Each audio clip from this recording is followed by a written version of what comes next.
Hello बच्चों, क्या हाल चाल? सब बढ़िया? तो चलिए क्लास को शुरू करते हैं। तो बच्चों, स्वागत है आप सभी का आपके अपने प्यारे से एक प्लेटफॉर्म बायोलॉजी अड्डा पे, जिसमें बच्चों हम लोग पढ़ रहे हैं नीट की कंप्लीट बायोलॉजी। तो चलिए बच्चों क्लास को शुरू करते हैं। और आज का जो क्लास है बहुत बहुत ही खास है। जैसे कल का क्लास बहुत ही खास था, उसी प्रकार से आज का क्लास भी बहुत खास है, क्योंकि cell the unit of life chapter का सेकेंड लेक्चर है। तो बच्चों चलिए हम लोग क्लास को शुरू करते हैं। और क्लास शुरू होने से पहले बता दें बच्चों, अगर आपको किसी प्रकार का डाउट होगा तो कमेंट बॉक्स में कमेंट जरूर कर दीजिएगा, और वीडियो अच्छा लगे तो लाइक कीजिएगा, और अगर चैनल पे नए हैं तो चैनल को सब्सक्राइब कर दीजिएगा। चलिए बच्चों क्लास को शुरू करते हैं। क्लास को शुरू करने से पहले यहां पे बच्चों हम डिस्कस करेंगे कि इस वीडियो में, ये जो पर्टिकुलर वीडियो लेक्चर है, इसमें हम कौन कौन से टॉपिक को कवर करने वाले हैं, ताकि आपको आइडिया लग जाए कि हम लोग इस वीडियो में क्या क्या पढ़ने वाले हैं। तो बच्चों सबसे पहले यहां पे हम लोग टाइप ऑफ सेल को डिस्कस करेंगे। क्या डिस्कस करेंगे बच्चों? टाइप ऑफ सेल को डिस्कस करेंगे। फिर यहां पर हम डिस्कस करेंगे प्रोकैरियोटिक सेल के बारे में, फिर इन्वेलप और उसके मॉडिफिकेशन के बारे में, और हम लोग राइबोसोम और उसके अंदर यानी जो प्रोकैरियोटिक सेल होगा उसके अंदर जो इंक्लूजन बॉडी होगा उसके बारे में डिस्कस करने वाले हैं। तो बच्चों चलिए क्लास को शुरू करते हैं। और सबसे पहले टाइप ऑफ सेल को डिस्कस करेंगे, लेकिन उसके पहले एक हम लोग पुस्तक के बारे में जिक्र कर लेते हैं जो कि बहुत ही इंपॉर्टेंट है, और वो है माइक्रोग्राफिया। तो बच्चों ये जो माइक्रोग्राफिया बुक है, इसको लिखने वाले साइंटिस्ट है रॉबर्ट हुक। और बच्चों उन्होंने इस पुस्तक के जो चैप्टर नंबर 18 है उसमें सेल का जिक्र किया है, जो कि बहुत बहुत इंपॉर्टेंट है। तो बच्चों आप इसे क्या कर सकते हैं, तो नोट डाउन कर सकते हैं कि माइक्रोग्राफिया है किसके द्वारा लिखी गई है।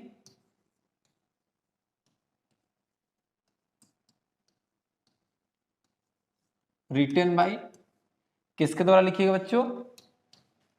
रॉबर्ट हुक के द्वारा।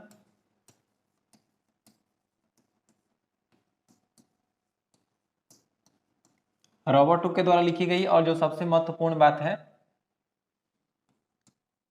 इसमें जो चैप्टर है, चैप्टर 18 नंबर, जिसका नाम है ऑब्जर्व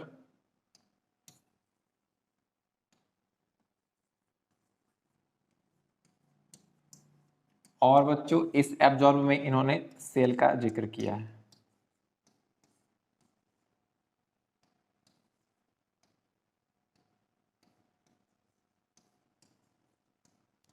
यानी कि अगर आपसे पूछा जाए कि बताइए जो माइक्रोग्राफिया पुस्तक है उसके चैप्टर नंबर 18 में किसका जिक्र किया गया है, तो बच्चों सेल का जिक्र किया गया है।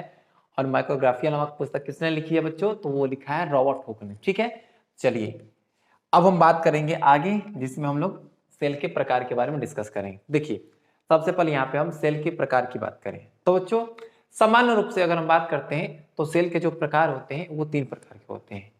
और अगर हम केंद्र के आधार पर बात करते हैं तो जो कोशिकाएं होती हैं वो 2 प्रकार की होती हैं। तो सबसे पहले है हम लोग सामान्य रूप से देखते हैं। अगर सामान्य रूप से हम सेल की बात करते हैं, सेल के प्रकार की बात करते हैं, तो बच्चों आपको देखने मिलेंगे कि सेल कितने प्रकार के हैं। तो सेल हैं 3 प्रकार के हैं। सामान्य रूप से सेल 3 प्रकार के, एक होता है प्रोकैरियोटिक सेल, प्रोकैरियोटिक सेल। दूसरा है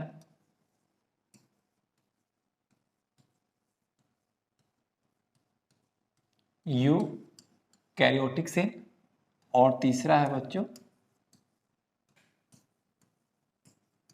मीजो कैरियोटिक सेल। तो कुल मिला के बच्चों यहाँ पे हमको देखने को मिल रहे हैं कि सामान्य रूप से जो कोशिकाएं होती हैं वो 3 प्रकार की होती हैं। एक होता है प्रोकैरियोटिक सेल, दूसरा होता है यूकैरियोटिक सेल, और तीसरा होता है मीजोकैरियोटिक सेल। बट यहाँ पे अगर हम बात करते हैं बच्चों न्यूक्लियस के आधार पर, न्यूक्लियस के आधार पे, अगर हम न्यूक्लियस का आधार मान ले, न्यूक्लियस के आधार पर बात करें तो बच्चों जो कोशिकाएं होंगी कितने प्रकार की हो जाएगी? वो हो जाएंगी 2 प्रकार की। यानी कि न्यूक्लियस के आधार पर कोशिकाएं 2 प्रकार की होती हैं और सामान्य रूप से जो कोशिकाएं होती हैं 3 प्रकार की होती हैं। तो बच्चों हम लोग प्रोकैरियोटिक सेल भी डिस्कस करेंगे और यूकैरियोटिक सेल भी डिस्कस करेंगे डिटेल में। बट यहाँ पे थोड़ा सा हम लोग मेसोकैरियोटिक सेल के बारे में डिस्कस कर लेते हैं, शॉर्ट में देख लेते हैं कि क्या होता है, तो समझने का प्रयास कीजिएगा। अब जो है ना, ये जो मेसोकैरियोटिक सेल है यह प्रोकैरियोटिक सेल और यूकैरियोटिक सेल के बीच का होता है। ठीक है, सिंपल सी बात है कि क्या होता है बच्चों, यह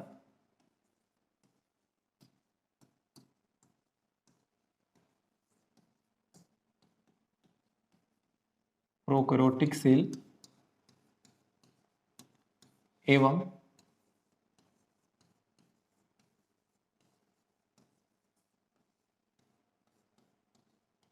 यूकैरियोटिक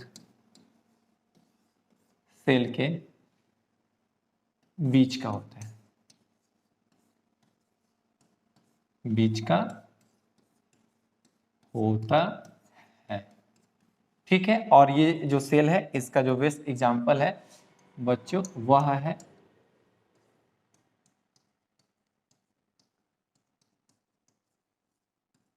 डायनोफ्लैजिलेट। यानी कि जो डायनोफ्लैजिलेट होते हैं वे होते हैं मेसोकैरियोटिक सेल, ना ही वे प्रोकैरियोटिक सेल होते हैं और ना ही वे यूकैरियोटिक सेल होते हैं, जबकि ये प्रोकैरियोटिक सेल और यूकैरियोटिक सेल का इंटरमीडिएट होते हैं, बीच वाले होते हैं। ठीक है बच्चों, तो हमने यहाँ पे डिस्कस कर लिया मेसोकैरियोटिक सेल इन शॉर्ट में। अब हम यहाँ पे डिस्कस करेंगे बारी बारी से कि प्रोकैरियोटिक सेल क्या होता है और ये यूकैरियोटिक सेल होता क्या है। तो बच्चों चलिए हम लोग बात करते हैं अब प्रोकैरियोटिक सेल के बारे में, बहुत ही डिटेल में बात करेंगे। चलिए हम लोग समझते हैं। देखिए बच्चों, यहां पर ये जो प्रोकैरियोटिक सेल है ना, प्रोकैरियोटिक सेल है, ये किस प्रकार का सेल होता है इसको हम लोग यहाँ पे डिस्कस कर सकते हैं। तो आप इसे समझने का प्रयास कीजिएगा कि ये जो प्रोकैरियोटिक सेल है वो क्या होते हैं। तो देखिएगा, ये जो प्रोकैरियोटिक सेल है, तो यहाँ पे जो प्रोकैरियोटिक टर्म है इसको हम दो हिस्सों में पहले तोड़ते हैं।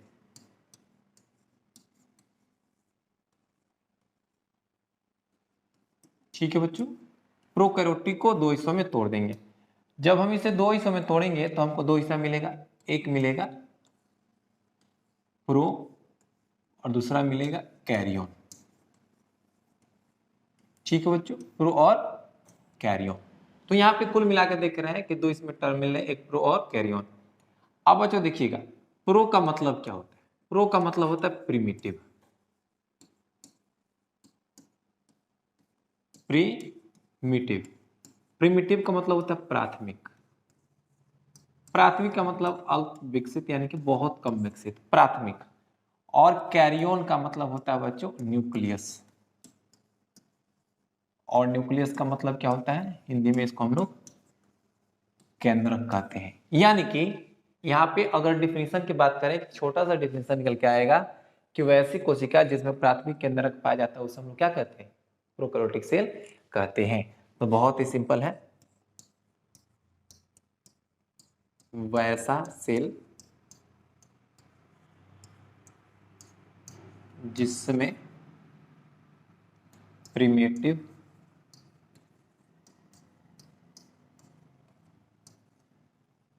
Nucleus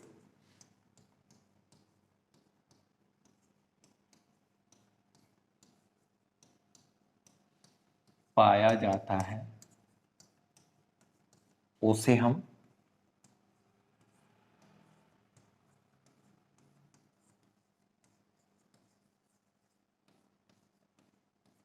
prokaryotic cell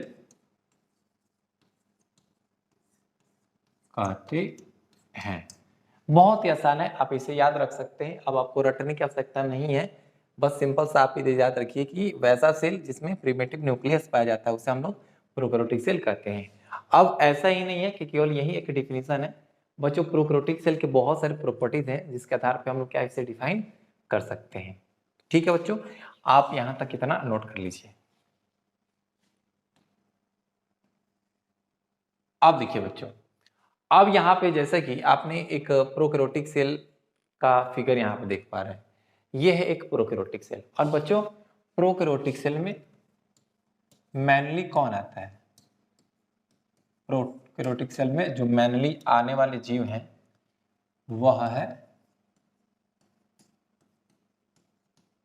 bacteria. क्या बच्चों? वो है बैक्टीरिया यानी कि जीवाणु।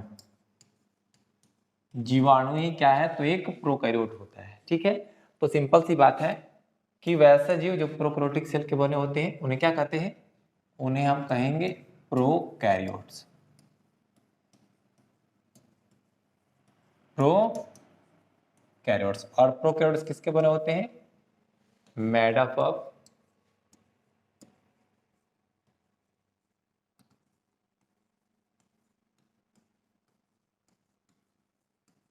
Karyotic cell. यानी कि प्रोकैरियोटिक सेल के बने होंगे तो उसको प्रोकैरियोट्स कहेंगे, जैसे कि ये बैक्टीरिया हो गया ये। अब देखिए इसके अलावे और कौन से प्रोकैरियोटिक सेल्स हैं? तो देखिएगा इसके अलावे हैं BGA, ब्लू, ग्रीन, एल्गी, ये भी क्या है? प्रोकैरियोटिक सेल ही होता है। इसके अलावे है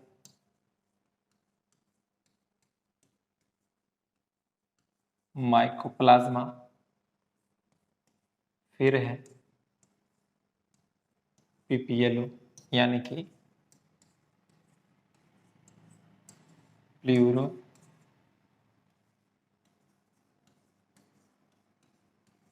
निमोनिया लाइक ऑर्गेनिज्म। तो जो देखिएगा प्रोकैरियोटिक सेल में कौन कौन से आते हैं? तो प्रोकैरियोटिक सेल में आपके बैक्टीरिया आ जाते हैं, फिर ये ब्लू ग्रीन एल्गी आ जाता है, माइकोप्लाज्मा आ जाता है, और ये PPLO। बच्चों देखिएगा ये सभी के सभी बैक्टीरिया ही हैं। ठीक है, चलिए यहां तक आप इसे नोट डाउन कर सकते हैं। चलिए बच्चों, अब हम यहाँ पे समझने का प्रयास करते हैं कि जो प्रोकैरियोटिक सेल्स होते हैं इनकी प्रॉपर्टीज क्या होती हैं और प्रोकैरियोटिक सेल के अंदर क्या क्या पाया जाता है। तो बच्चों एक बात समझिएगा, जो प्रोकैरियोटिक सेल होते हैं इनका जो ऑर्गेनाइजेशन होता है, संगठन होता है, बहुत ही सिंपल होता है। तो आप क्या कर सकते हैं? नोट डाउन कर सकते हैं कि प्रोकैरियोटिक सेल का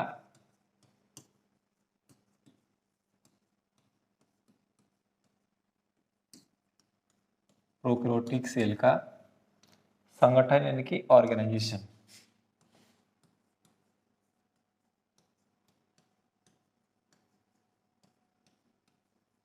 का ऑर्गेनाइजेशन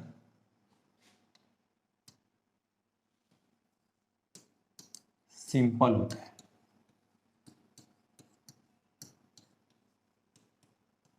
क्या होता है बच्चों? ये जो प्रोकैरियोटिक सेल्स होते हैं इनका जो ऑर्गेनाइजेशन होता है बहुत ही सिंपल होता है।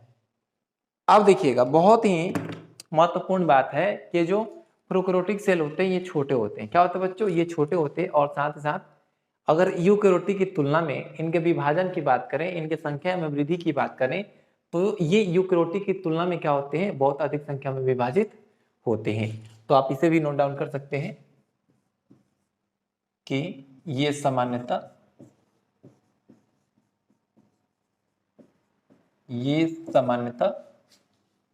स्मॉल होते हैं। स्मॉल होते हैं यानी कि जनरली ये क्या होते हैं? स्मॉल होते हैं। अब स्मॉल होते हैं बच्चों, और साथ साथ क्या होता है? ये रैपिडली का मतलब होता है तेजी से। ये क्या होता है बच्चों?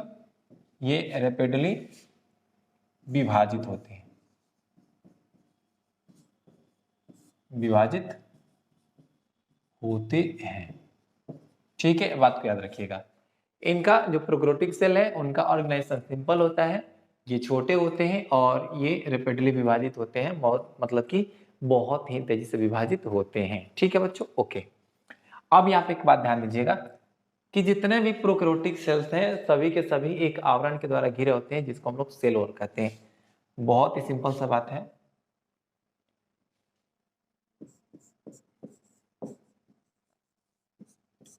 सभी प्रोकैरियोटिक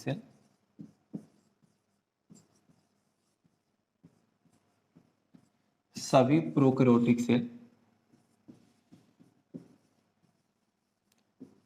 सेल वॉल के द्वारा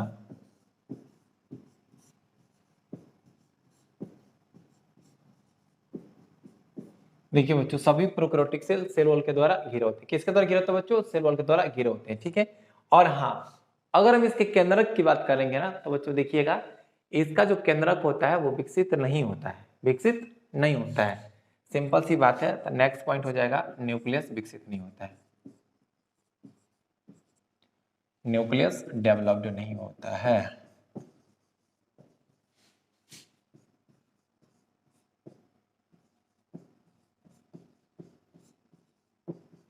न्यूक्लियस क्या नहीं होता बच्चों? डेवलप नहीं होता है। और हाँ, इसका जो जेनेटिक मटेरियल है वो किसी मेम्ब्रेन के द्वारा नहीं घिरा होता है, यानी कि जो जेनेटिक मटेरियल है वो क्या होता है? अनकवर्ड होता है, नेक्ड होता है। यानी कि बच्चों क्या होगा? Genetic material, genetic material. अब जेनेटिक मटेरियल क्या है बच्चों? डीएनए।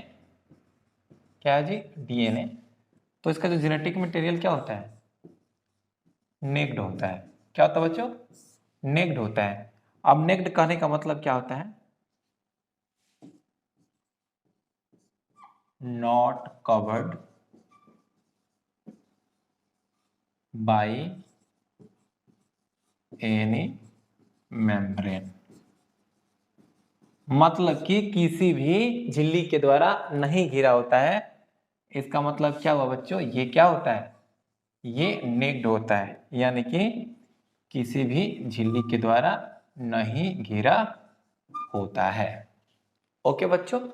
और इसका जो डीएनए होता है, जेनेटिक मटेरियल, उसको हम लोग जीनोमिक डीएनए कहते हैं, जीनोमिक डीएनए कहते हैं।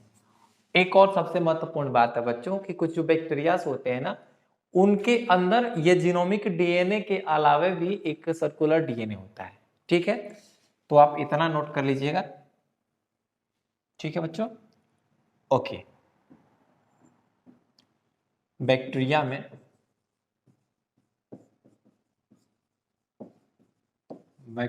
में जीनोमिक डीएनए के अलावे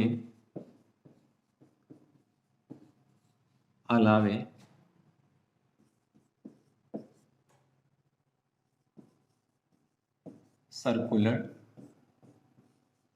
एक्स्ट्रा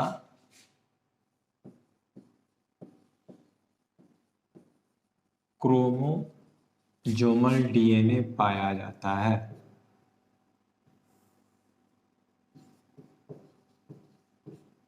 डीएनए पाया जाता है,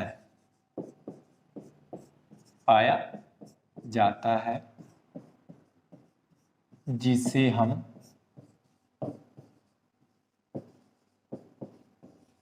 प्लाज्मिड कहते हैं। क्या कहते हैं बच्चों? जिसे हम लोग प्लाज्मिड कहते हैं, ठीक है बच्चों। क्या कहेंगे? प्लाज्मिड। यानी कि बैक्टीरिया के अंदर पाया जाने वाला जो एक्स्ट्रा सर्कुलर क्रोमोसोमल डीएनए है, उसको हम लोग प्लाज्मिड कहते हैं। और बच्चों, प्लाज्मिड में क्या प्रेजेंट होता है? इसमें यूनिक फिनोटाइपिक कैरेक्टर उपस्थित होते हैं। इसमें यूनिक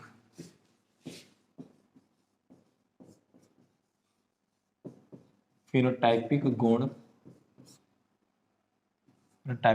उपस्थित होता है, उपस्थित होता है। जैसे कि बच्चों देखिए क्या बात है कि जो प्लाज्मिड डीएनए है, बहुत सारे प्लाज्मिड होते हैं, उसमें क्या होता है? तो एंटीबायोटिक रेसिस्टेंस जीन होता है, यानी कि वैसे जीन होते हैं जिनके ऊपर एंटीबायोटिक का असर नहीं पड़ता है, यानी कि ये क्या हो गए? तो एक यूनिक फिनोटाइपिक कैरेक्टर हो गए, ठीक है बच्चों।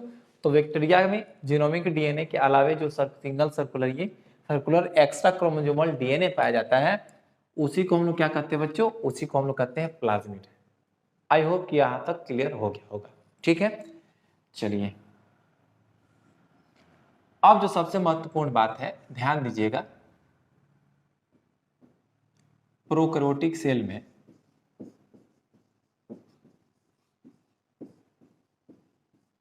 प्रोकैरियोटिक सेल में मेम्ब्रेन के द्वारा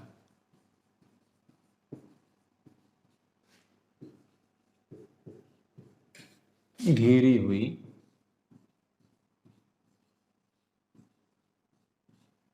कोई संरचना नहीं पाई जाती है।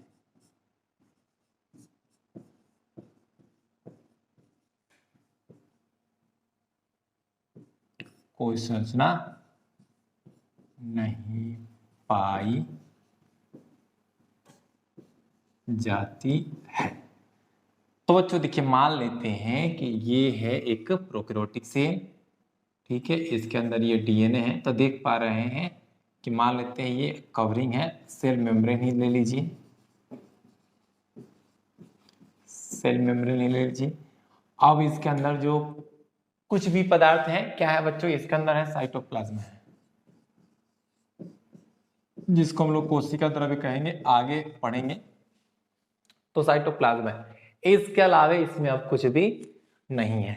तो बच्चों यहाँ पे देख पा रहे हैं कि केवल सेल मेम्ब्रेन या जो सेल वॉल है वही क्या कर रहा है, कोशिका को घेर रहा है।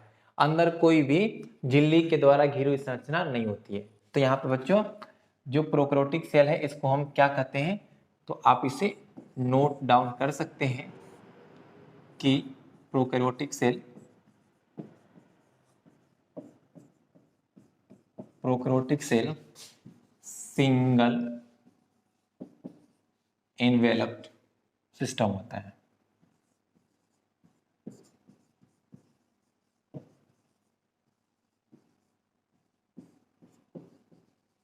एनवेलप्ड सिस्टम होता है। कहने का मतलब यही हुआ बच्चों कि जो प्रोकैरियोटिक सेल है वो एक ही झिल्ली के द्वारा घिरे होते हैं। इसके अंदर कोई भी संरचना नहीं होती है जो कि झिल्ली के द्वारा घिरी पाई जाती है। इसलिए हमने कहा कि ये सिंगल एनवेलप्ड सिस्टम होता है। चलिए बच्चों, अब हम आगे बात करेंगे कि जो प्रोकैरियोटिक सेल्स होते हैं ना, उसमें न्यूक्लियर मेम्ब्रेन नहीं पाया जाता है। ये तो आपको भी पता है, ठीक है। अब देखिएगा, बहुत ही सिंपल सी बात है, यहां तक तो क्लियर हो चुकी है, या एक पॉइंट आप लिख लीजिएगा, इसमें nuclear membrane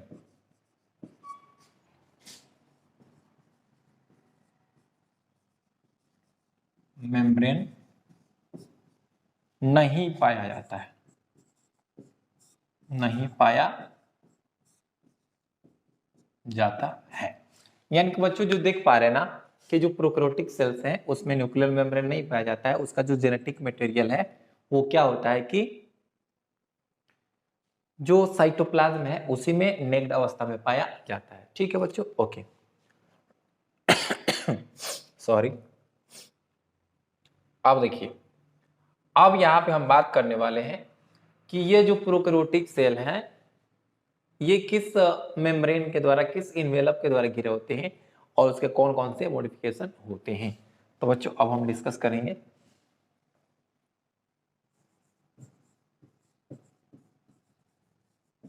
envelope and modification.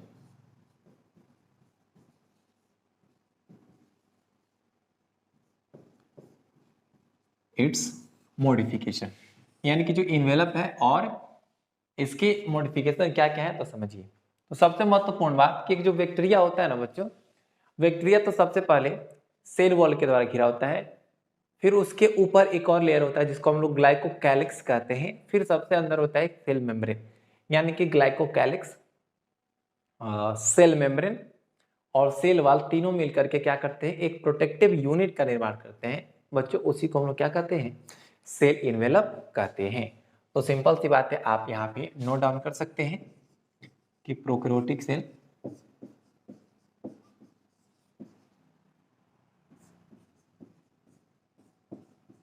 Cell envelope के द्वारा घिरा होता है, इन्वेलप के द्वारा घिरा होता है, इन्वेलप के द्वारा घिरा होता है।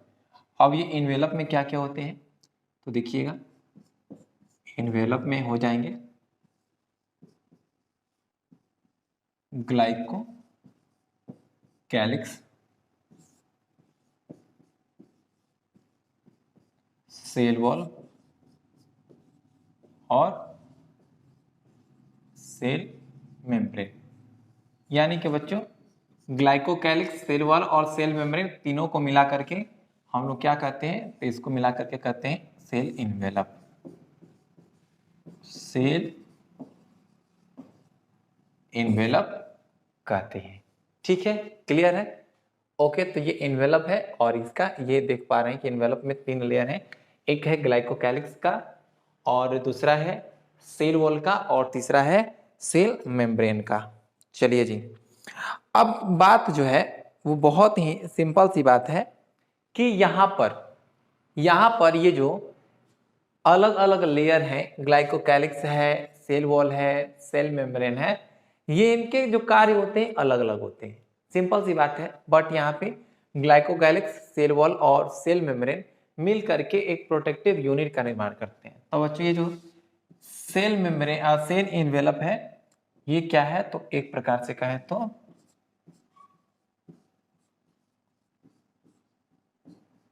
प्रोटेक्टिव यूनिट होता है। क्या होता है बच्चों? प्रोटेक्टिव यूनिट होता है। आई होप कि यहां तक क्लियर हो गया होगा। ठीक है, चलिए हम लोग अब यहां पे देखते हैं कि जो ग्लाइकोकैलिक्स है या कहे तो ये सेल वॉल है, इसके डेवलपमेंट और कुछ स्टेन है यानी कि जो रंग है उसके रंगे जाने के आधार पर जो बैक्टीरिया होते हैं कितने प्रकार के होते हैं।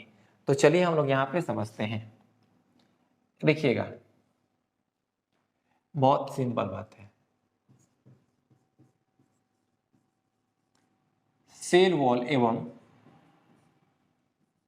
स्टेनिंग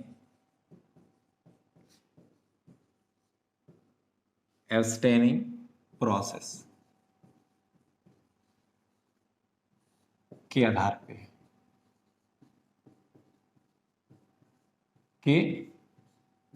पर बैक्टीरिया 2 प्रकार के होते हैं।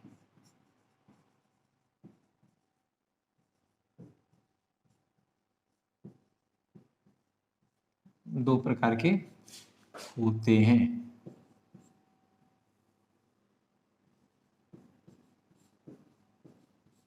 कितने प्रकार के होते हैं बच्चों? बैक्टीरिया 2 प्रकार के होते हैं। एक जो बैक्टीरिया है जिसका नाम है ग्राम पॉजिटिव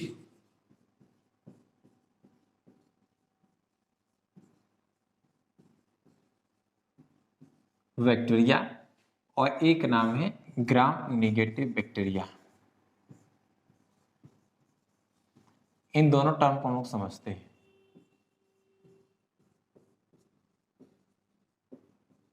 अब एक बात समझिए, अब यहाँ पे जो बैक्टीरिया को बांटने वाले हैं ग्राम पॉजिटिव और नेगेटिव में, उस साइंटिस्ट का नाम है ग्राम।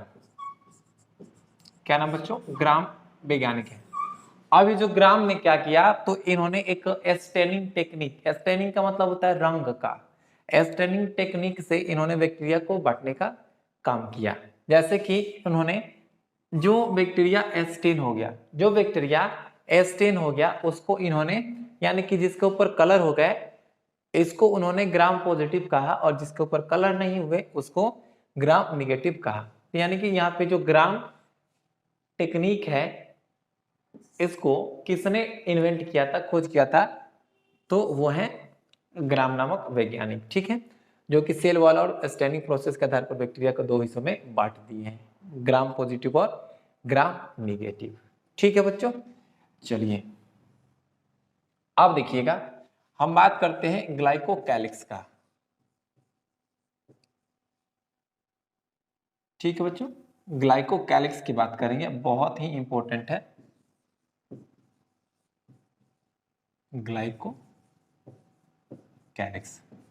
अब देखिएगा बच्चों, ये जो ग्लाइकोकैलिक्स होता है ना, ये जो बैक्टीरिया होता है उसके सबसे ऊपर वाला लेयर होता है, सबसे ऊपर वाला लेयर होता है। ठीक है, तो सिंपल सी बात करते हैं,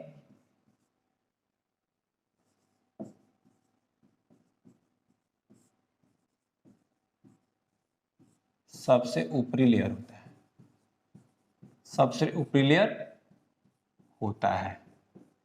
अब देखिएगा बच्चों, यहां पे अगर ये क्या रहे, अगर ये स्मूथ रहे, यानी ये जो कैलिक्स है वो क्या रहे, स्मूथ रहे, तो इसे हम लोग कहेंगे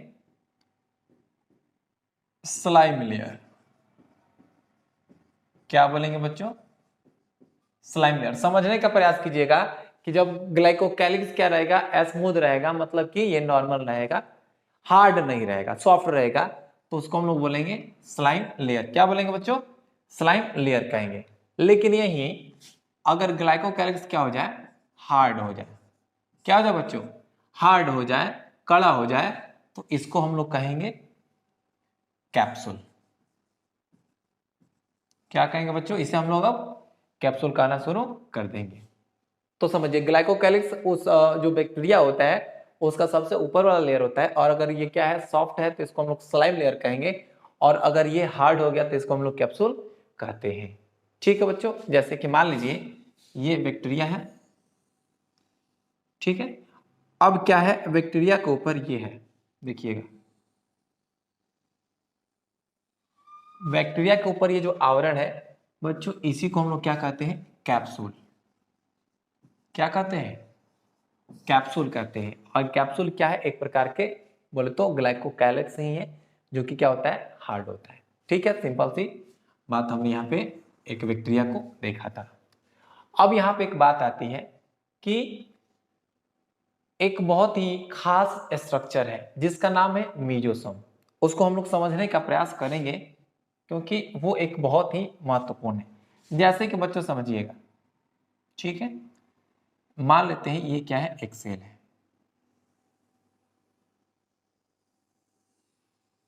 एक सेल है, ओके जी। अब जो सेल है उसमें क्या होता है, अंदर की ओर एक्सटेंशन का निर्माण होता है, अंदर की ओर एक एक्सटेंशन का निर्माण होता है, और इस एक्सटेंशन का मतलब कि जो सेल मेम्ब्रेन है वो अंदर की ओर वृद्धि कर जाती है, अंदर की ओर वृद्धि कर जाती है। अब ये जो एक्सटेंशन है ना बच्चों, इस एक्सटेंशन को हम लोग कहते हैं मीजोसोम। क्या कहते हैं बच्चों, मीजोसोम कहते हैं। तो अगर आपको कहा जाए कि बताइए मीजोसोम क्या है, तो आप इसे डिफाइन कर सकते हैं कि क्या है, मीजोसोम का निर्माण, मीजोसोम का निर्माण सेल मेम्ब्रेन के, सेल मेम्ब्रेन के इनफोल्डिंग, मतलब कि अंदर की ओर फोल्ड होने से, सेल मेम्ब्रेन के इनफोल्डिंग के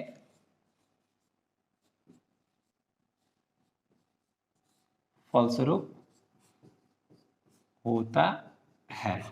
तो बच्चों ये मेजोसोम क्या है, तो कहे तो ये सेल मेम्ब्रेन के इनफोल्डिंग के द्वारा बनने वाला एक संरचना है। क्या बच्चों, सेल मेम्ब्रेन के इनफोल्डिंग के द्वारा बनने वाला एक संरचना है। तो बच्चों क्लास में शुरू से अंत तक बने रहिएगा जरूर, बोरिंग नहीं होना है। अगर आपको बोर लगे तो आप थोड़ा सा पानी पी लीजिएगा, क्योंकि कंसेप्ट बहुत ही खास है और पढ़ना जरूरी है। तो बच्चों कहा गया ना, अगर एक बार हम काम को छोड़ करके इस पढ़ाई कर लेते हैं तो वो आपके जीवन भर काम आता है। ठीक है, तो बच्चों यहाँ पे हम लोग क्या करेंगे, थोड़ी सी पढ़ाई कर लेंगे, वो आपके काम आएगी। ठीक है, चलिए थोड़ा सा दिक्कत ही होगा, जगना पड़ेगा, फिर भी कोई बात नहीं है, हम लोग पढ़ेंगे, जी जान लगा के पढ़ेंगे और अपना बेस्ट देने का प्रयास करेंगे, और बच्चों आग लगा के रख देंगे, धुआं धुआं हो जाएगा। ठीक है, तो मीजोसोम का निर्माण सेल मेम्ब्रेन के इनफोल्डिंग के फलस्वरूप होता है। अब बात रहा कि ये जो मीजोसोम है ये इसका रूपांतरण कैसे कैसे होता है, तो समझने का प्रयास कीजिएगा। ये जो मीजोसोम है या तो वेसिकल्स के रूप में पाए जा सकते हैं, या तो ट्यूब्यूल्स के रूप में पाए जा सकते हैं, या तो लैमेले के रूप में पाए जा सकते हैं। तो बहुत ही सिंपल है, मॉडिफाइड या लिख सकते हैं present, present in the form, in the form of, यानी कि ये किस रूप में उपस्थित हो सकते हैं। तो पहला है वेसिकल्स के रूप में, वेसिकल्स मतलब ऐसे गोलाकार संरचना में। दूसरा है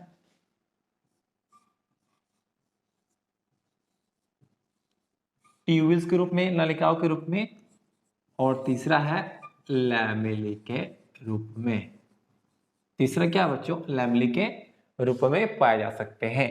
तो सिंपल सा प्रयास देखिएगा कि मेजोसोम क्या है। तो मेजोसोम सेल मेम्ब्रेन के इनफोल्डिंग के फलस्वरूप बनता है, ठीक है। और ये जो होता है कोशिका में 3 प्रकार से उपस्थित हो सकता है, या तो वेसिकल के रूप में, या तो ट्यूब्यूल के रूप में, या तो लैमेले के रूप में पाया जाता है। अब यहाँ पे सबसे खास बात आती है सर कि मेजोसोम के कार्य क्या होते हैं। मेजोसोम के कार्य आखिर होते क्या हैं, तो समझने का प्रयास कीजिएगा। देखिए मेजोसोम के कार्य की बात करते हैं।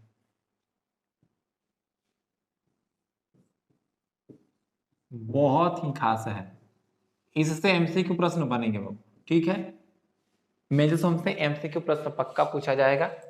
तो मेजोसोम का जो पहला फंक्शन होता है डीएनए रेप्लिकेशन। डीएनए रेप्लिकेशन यानी कि बच्चों डीएनए से डीएनए के निर्माण में, डीएनए से डीएनए के निर्माण में क्या होता है, तो ये मेजोसोम का एक भूमिका होता है। जो दूसरा फंक्शन है वह है सेल वॉल का निर्माण। सेल वॉल का निर्माण होता है। तीसरा फंक्शन है कोशिका विभाजन में, यानी कि डॉटर सेल के विभाजन में, मतलब बनने वाले कोशिका विभाजन में, कोशिका विभाजन में। ओके। और जो सबसे महत्वपूर्ण बात है बच्चों, तो ध्यान दीजिएगा कि ये जो मेजोसोम होता है ना, मेजोसोम के अंदर क्या होते हैं देखिएगा। जो मेजोसोम होता है ना, इसके अंदर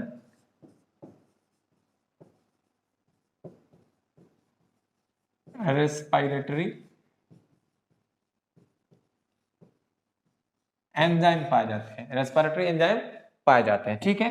तो रेस्पिरेटरी एंजाइम पाए जाते हैं, तो मुख्य रूप से कहें तो ये रेस्पिरेशन में भी भाग लेता है। अब एक क्वेश्चन यहाँ पे एराइज हुआ, बहुत ही सिंपल एक क्वेश्चन एराइज हुआ। और क्वेश्चन क्या है कि बैक्टीरिया में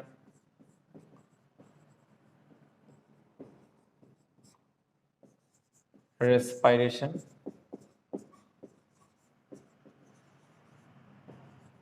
किसके द्वारा होता है, किसके द्वारा होता है।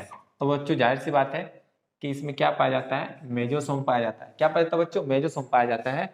और मेजोसोम में रेस्पिरेटरी एंजाइम पाई जाती है, जिसके द्वारा श्वसन की प्रक्रिया होती है। तो मुख्य रूप से हमने यहाँ पे मेजोसोम को डिस्कस किया। एक बार हम इसको क्या करते हैं, रैपिडली बता देते हैं कि कोशिका के झिल्ली के यानी कि जो सेल मेम्ब्रेन है उसके इनफोल्डिंग यानी जो एक्सटेंशन बनेगी उसको हम मेजोसोम कहेंगे। और मेजोसोम 3 रूप में पाया जा सकता है, एक है वेसिकल के रूप में, एक ट्यूब्यूल के रूप में, और एक लैमेले के रूप में पाया जा सकता है। अब यहाँ पे खास बात आती है कि इसका फंक्शन क्या होता है। तो बच्चों डीएनए से डीएनए का बनाने में, सेल वॉल के निर्माण में, कोशिका विभाजन यानी कि जो डॉटर सेल्स हैं उनको अलग करने में, और साथ ही साथ रेस्पिरेशन में इसका महत्वपूर्ण योगदान रहता है। तो यहाँ पे हमने मेजोसोम को डिस्कस करने का प्रयास किया। उम्मीद करते हैं आपको मेजोसोम समझ में आ गई होगी। चलिए बच्चों, ओके। अब यहां पर हम बात करेंगे कि जो प्रोकैरियोटिक सेल होता है उसमें जो राइबोसोम होते हैं, कौन सा राइबोसोम पाए जाते हैं, और इंक्लूजन बॉडी में क्या क्या पाया जाता है। तो नेक्स्ट हमारा जो टॉपिक है वह है ribosome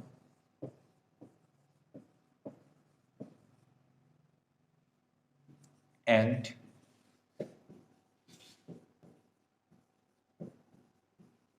inclusion body. Ribosome and inclusion body. तो बच्चों ध्यान दीजिएगा, अगर हम राइबोसोम की बात करेंगे ना, तो प्रोकैरियोटिक सेल में जो राइबोसोम होते हैं वो 70S पाए जाते हैं। कौन सा राइबोसोम पाया जाता है बच्चों, 70S राइबोसोम पाए जाते हैं। आप नोट डाउन कर सकते हैं कि प्रोकैरियोटिक सेल में 70S राइबोसोम पाए जाते हैं। अब जो 70S राइबोसोम है ना, वो क्या होते हैं, 2 सब यूनिट के बने होते हैं, 2 सब यूनिट के बने होते हैं। एक सब यूनिट क्या होता है, बड़ा होता है, एक सब यूनिट छोटा होता है। जो बड़ा वाला सब यूनिट है, लार्ज सब यूनिट, ठीक है, और एक है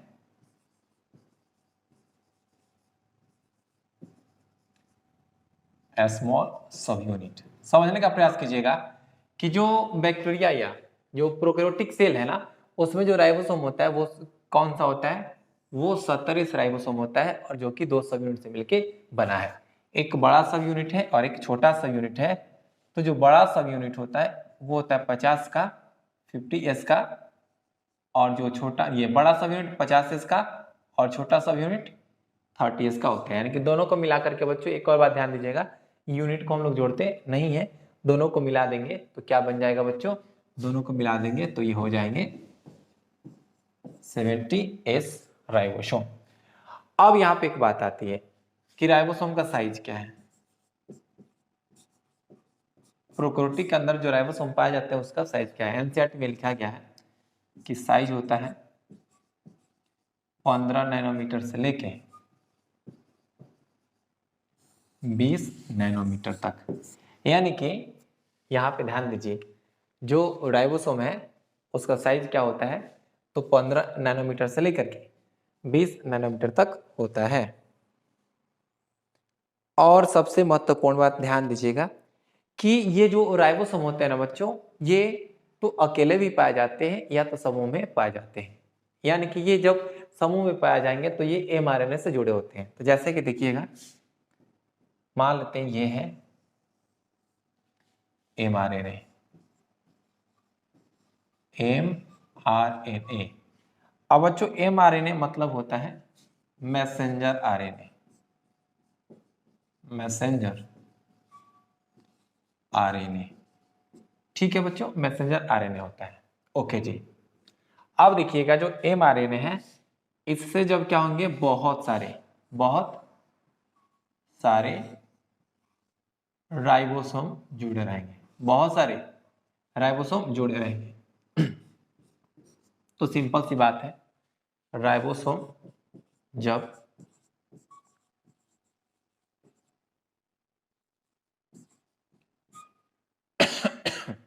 सॉरी जब एमआरएनए से अधिक संख्या में जुड़े रहते हैं, से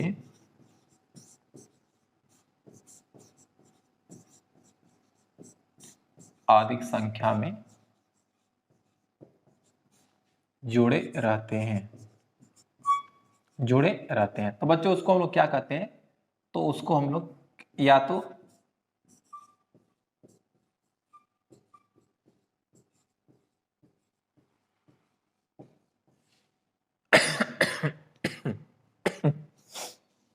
सॉरी,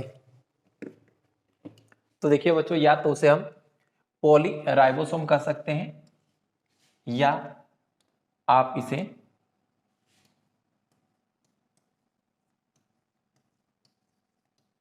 पॉलीसोम भी कह सकते हैं। तो बच्चों आप इसे पॉली राइबोसोम भी कह सकते हैं या पॉलीसोम भी कह सकते हैं। कब कह सकते हैं, जब ये जो राइबोसोम है एमआरएनए से अधिक संख्या में जुड़े रहेंगे। एक और बात ध्यान दीजिएगा कि जो एमआरएनए है, इससे ये जो राइबोसोम है जुड़ करके क्या करते हैं, तो ये प्रोटीन का निर्माण करते हैं। तो एमआरएनए राइबोसोम से जुड़ के क्या बनाता है, तो प्रोटीन का निर्माण में भाग लेता है। तो बच्चों ये था राइबोसोम, जो कि 70 राइबोसोम प्रोकैरियोटिक सेल में पाया जाता है, और इसका जो साइज होता है 15 नैनोमीटर से लेके 20 नैनोमीटर होता है। और जब ये समूह में पाया जाएगा तो इसको हम पॉलीराइबोसोम या पॉलीसोम कहेंगे। ठीक है। एक और सबसे महत्वपूर्ण बात कि जो ये प्रोकैरियोटिक सेल है, इसके जो राइबोसोम होते हैं वो सेल मेम्ब्रेन से चिपके हुए पाए जाते हैं। ठीक है जी। चलिए अब हम बात करते हैं इंक्लूजन बॉडी की।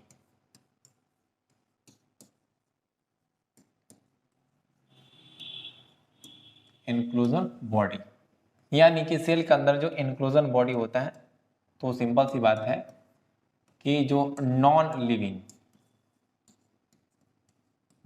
लिविंग जो पदार्थ होते हैं उसी को हम लोग क्या कहते हैं, इंक्लूजन बॉडी कहते हैं। तो बच्चों एनसीईआरटी में एकदम साफ साफ दिया गया है कि जो प्रोकैरियोटिक सेल है उसके इंक्लूजन बॉडी में क्या क्या पाया जाता है। तो समझने का प्रयास कीजिएगा कि देखिए कहा गया है कि जो प्रोकैरियोटिक सेल है उसमें जो रिजर्व मटेरियल होते हैं, रिजर्व जो मटेरियल होते हैं उसी को हम लोग इंक्लूजन बॉडी कहते हैं। आप समझिए जो इंक्लूजन बॉडी है ना, सिंपल सी बात कहा जा रहा है, इंक्लूजन बॉडी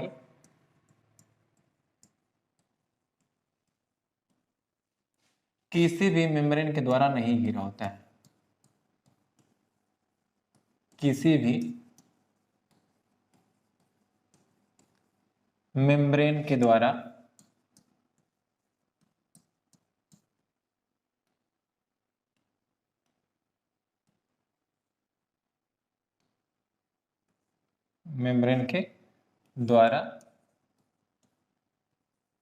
नहीं घिरा होता है, मेम्ब्रेन के द्वारा नहीं घिरा होता है। और सबसे महत्वपूर्ण बात आती है कि जो प्रोकैरियोटिक सेल है इसके इंक्लूजन बॉडी में क्या क्या पाया जाता है। तो बच्चों आप इसे नोट डाउन कर सकते हैं कि इंक्लूजन बॉडी में क्या क्या पाया जाता है। तो सबसे पहले इसमें पाया जाता है फॉस्फेट ग्रेन्यूल्स, फॉस्फेट ग्रेन्यूल्स पाया जाता है। फिर साइनोफाइसियन पाया जाता है, ठीक।